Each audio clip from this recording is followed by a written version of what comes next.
Ваше високо преосвещенство, Ваше преосвещенство, почитувани присутни. Повеќе од 1100 години неделат од постанокот и појавата на првиот дел од панонските легенди, житието на Свети Кирил, еден од првите книжевни состави напишани на словенски јазик.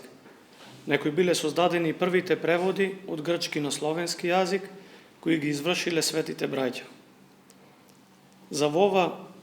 За ова време во славистиката и историската наука доста се расправало за низа прашања поврзани со времето, со местото, со јазикот и со авторството на панонските легенди, но тоа е засебна тема.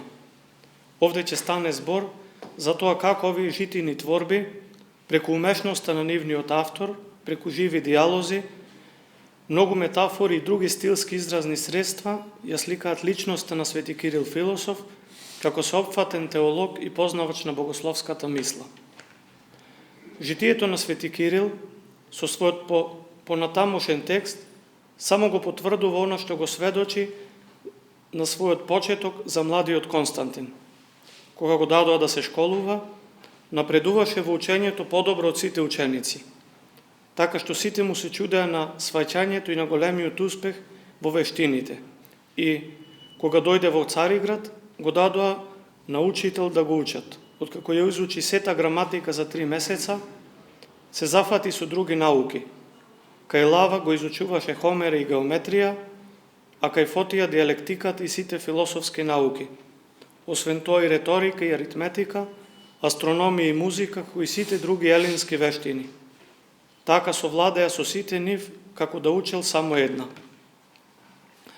Сваќајќи улогата на Светото писмо како основен извор на христијанското богословие, заедно со Светото предание, бранејќи го авторитетот на писмото како запишано предание, при хазарската мисија Свети Кирил како остроумен библист на прашањето зошто христијаните користат книги, а не устно предание, ќе рече: ако сретнеш гол човек и тој ако ти рече многу руба и злато имам, дали ќе му поверуваш гледајќи го гол?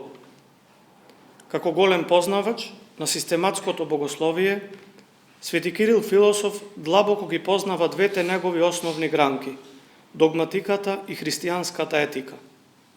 На сараценската мисија, бранејќи го учењето за Света Тројца, ќе рече: ние добро сме научиле и од отците, и од пророците, и од учителите да ги славиме Тројцата, имено Таткото и Словото и Духот, 3 лица во едно суштество. При хазарската мисија ја брани догмата за воплотувањето на Синот Божји и можноста тоа да се случи, велејќи: па зарем не се глупави тие што велат дека Бог не може да се собере во човекот, а него го собрало и во капина, и во облак, и во луѓе, и во чад, тогаш кога му се јавил на Мојсеја и на Јов. Философот го третира етичкото прашање за правото на одбрана, кога на сараценската мисија ќе биде запрашан зошто во евангелските книги пишува: молете се за непријателот, чинете им добро на оние што ве мразат и така натаму, а вие не правите така, туку острите спротивно оружје против оние што ви прават така. Свети Кирил ќе одговори: тој, Бог, уште рекол: од оваа љубов никој не може да изрази поголема во животот, одошто да ја положи својата душа за пријателот. Заради своите ближни ние го правиме тоа, за да не биде заробена и нивната душа заедно со телесното робство. Секако, кога мислиме на Свети Кирил, пред се мислиме на буквите и јазикот. За неговиот дар за јазици и можноста брго да ги совлада, па да се покаже како вешт, лингвист, црковен книжевник и преведувач, житието сведочи. Тогаш тргна на пат и кога дојде во Херсон, таму го изучи еврејскиот јазик и други книги.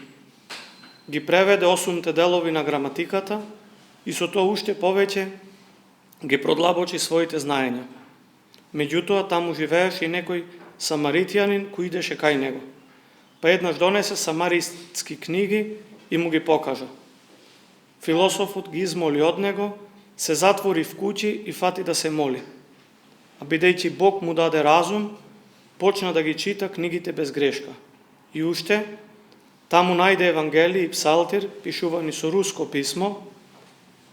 Славистите тука претежно мислат дека се работи за готско писмо, а најде и човек што зборуваше на тој јазик.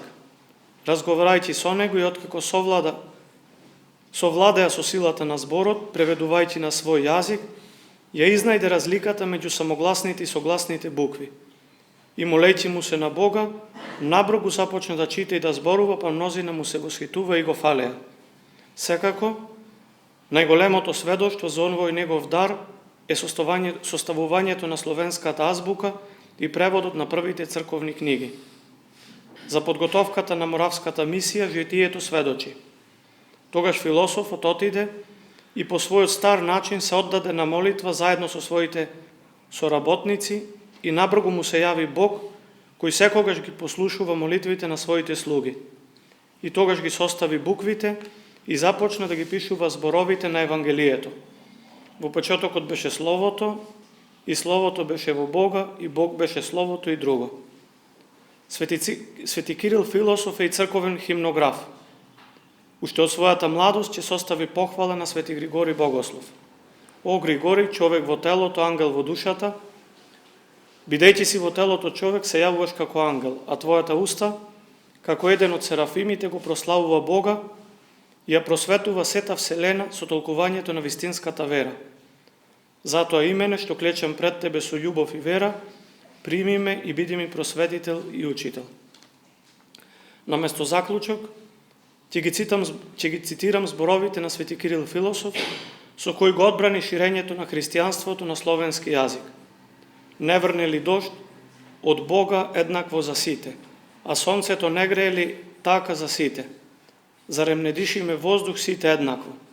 Па тогаш како не се срамите да признаете само 3 јазика, а за сите други народи сакате да бидат слепи и глуви? Кажете ми дали Бог го сметате толку бесилен што не може да го даде тоа, или толку завидлив што да не иќе? А ние повеќе народи што се вешти на книги и го слават Бога, секој на свој јазик.